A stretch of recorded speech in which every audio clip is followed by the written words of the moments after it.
Jaselyn Rising Suns, the 2022 Angler of the Year. It's such a pleasure to be here with you. Nice to be here as well. Being the daughter of the boat owner, there's a lot of privilege associated with that in the scene. Can you tell me what your opinions are of that?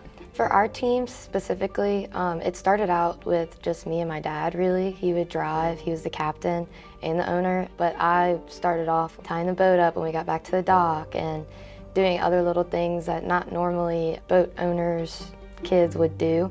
One of my passions was always to become a professional angler, and when I was younger that was a little of a really hard to reach dream, but with SFC and all of the support through there, I'm being able to really make that dream a reality. At first, when I first started fishing when I was younger, it was really hard for my friends to understand why I was just going to be gone the whole summer. Now, them being able to see it on TV and see it on social media, they understand it a lot better. They're all some of my #1 supporters. There is a lot of team dynamic going on, but you also are a full-time student. Is that a difficult schedule to balance?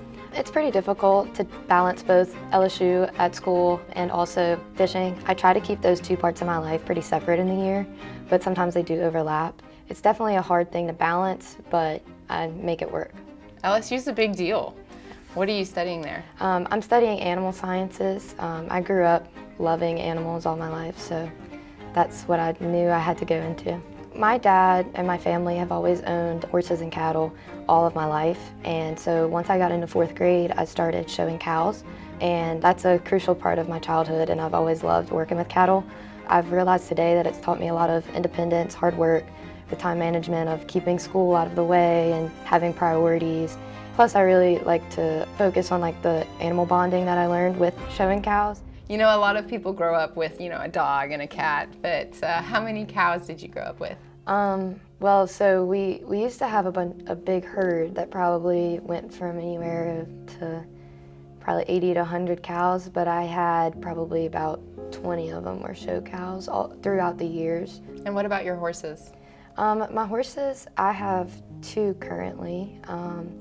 They are pretty much yard art. I love to go and feed them treats and let them get fat. I don't do a bunch of things with them, but they're definitely big pieces of my heart. My dad's horse that he used to have in high school, he was a very sweet horse, and yeah, he passed, but he did everything. He was very sweet for us when we were growing up, and so he was a great horse to my dad. He used to ride him to high school, so. But he has a lot of great stories, and he's a great animal to be able to live with one day. That's incredible. Well, I love that you have such a strong passion for the animals on land and also in the water. I consider myself super lucky to have you as a sea sister out there. Thanks so much for your time, Jaselyn. Thank you.